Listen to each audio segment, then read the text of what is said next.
है गाइस। अब हम गॉस थ्योरम के बाद उसका एप्लीकेशन देखने जा रहे हैं हम लोग। सो बहुत ही इंपॉर्टेंट है, आप इसको ध्यान से देखिएगा।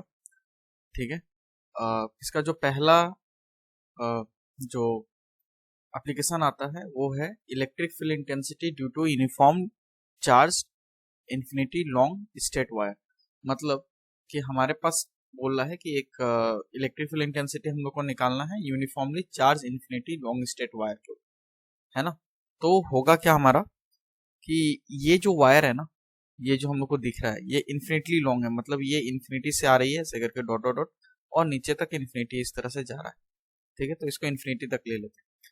तो ये यूनिफॉर्मली चार्ज है, तो इसको हम लोग ऐसे इस तरह से लिख लेते हैं, है ना। ये यूनिफॉर्मली चार्ज है टोटली। ठीक है। और जब कोई भी वायर यूनिफॉर्मली चार्ज होगी ना इस तरह से, अगर इस तरह से यूनिफॉर्मली चार्ज होगी तो ये अपने यहाँ पर जो होगा, है ना, यहाँ पे जो चार्ज होगा एक पॉइंट चार्ज अगर ले लेते हैं तो वो इस तरह से बनाएगा ना अपने चारों तरफ इलेक्ट्रिक फील्ड लाइंस, है ना। तो वो एक स्फेयर इस तरह से, मतलब एक सर्कल इस तरह से बनेगा, फिर यहाँ पे भी बनेगा, फिर यहाँ पे भी बनेगा। इस तरह से करते करते ये एक सिलिंड्रिकल शेप बन जाएगा ये, है ना।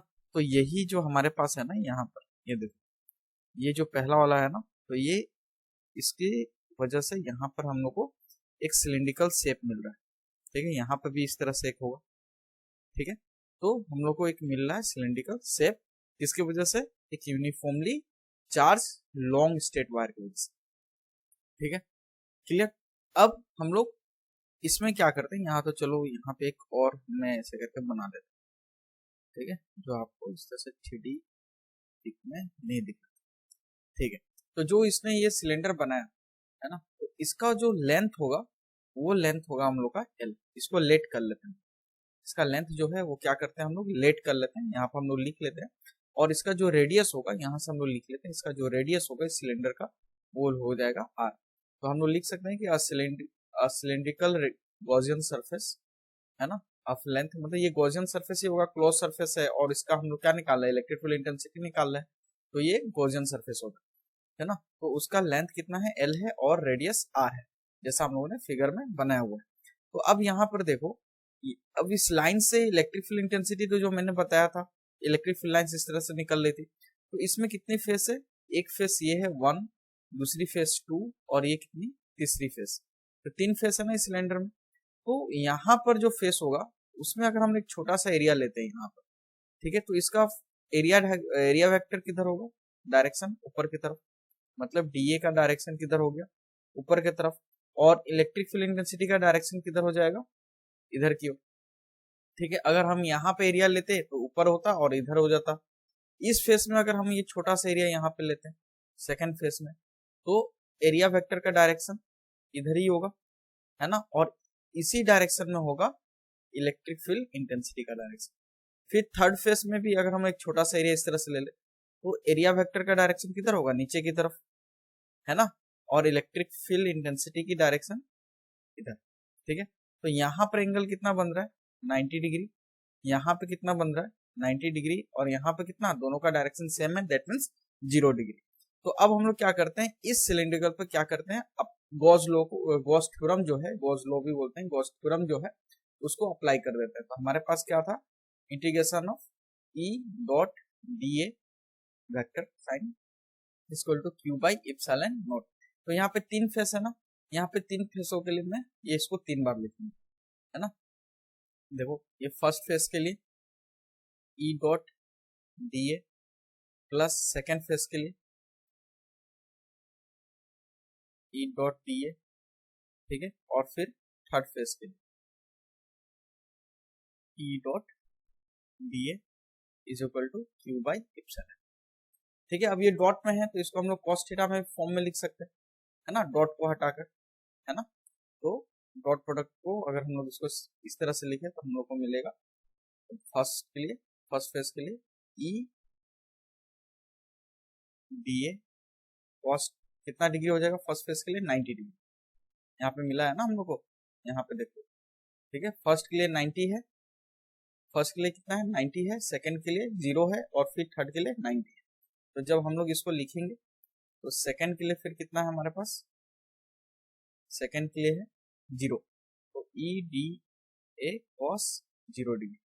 फिर थर्ड के लिए कितना है हमारे पास, ई डॉट डी ए मतलब यहाँ पे इनटू, और यहाँ पे लिख लेते हैं हम लोग कॉस 90 डिग्री, ठीक है, इज इक्वल टू ये जो बचा है क्यू बाई इप्सिलॉन नॉट।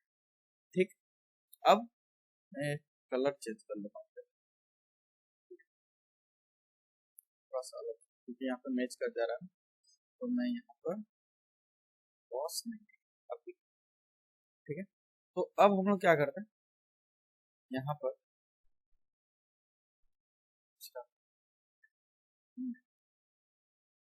ठीक है, अब ये cos 90 का वैल्यू सबको पता है 0 है ना, तो ये 0 हो गया, ये 0 तो मतलब ये टोटल 0, ठीक है। यहाँ पर तो ये cos 0 का डिग्री का वैल्यू 1, तो ये यहाँ पे इसी तरह से बच जाएगा ई डी ए, ठीक है, और ये भी क्या हो जाएगा 0, सो ये भी 0 is equal to q by epsilon naught.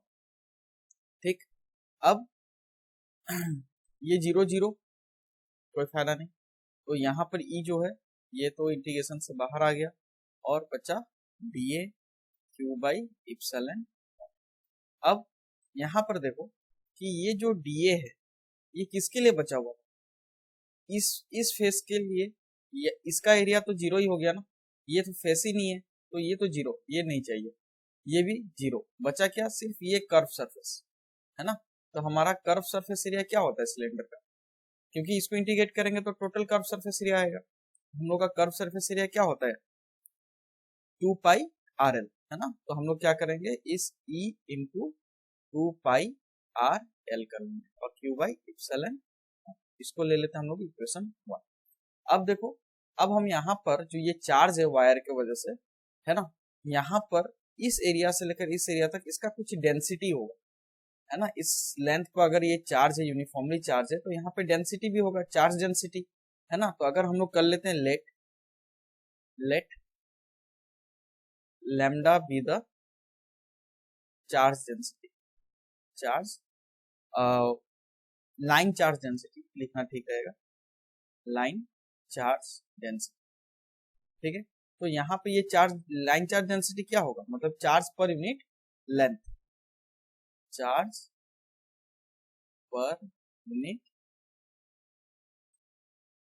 ठीक है, that means lambda is equal to charge per unit length, ठीक है। तो यहाँ पर Q इज इक्वल टू क्या हो जाएगा लैम्डा इंटू एल, ये इधर चला जाएगा, इसको ले लेते हैं इक्वेशन 2।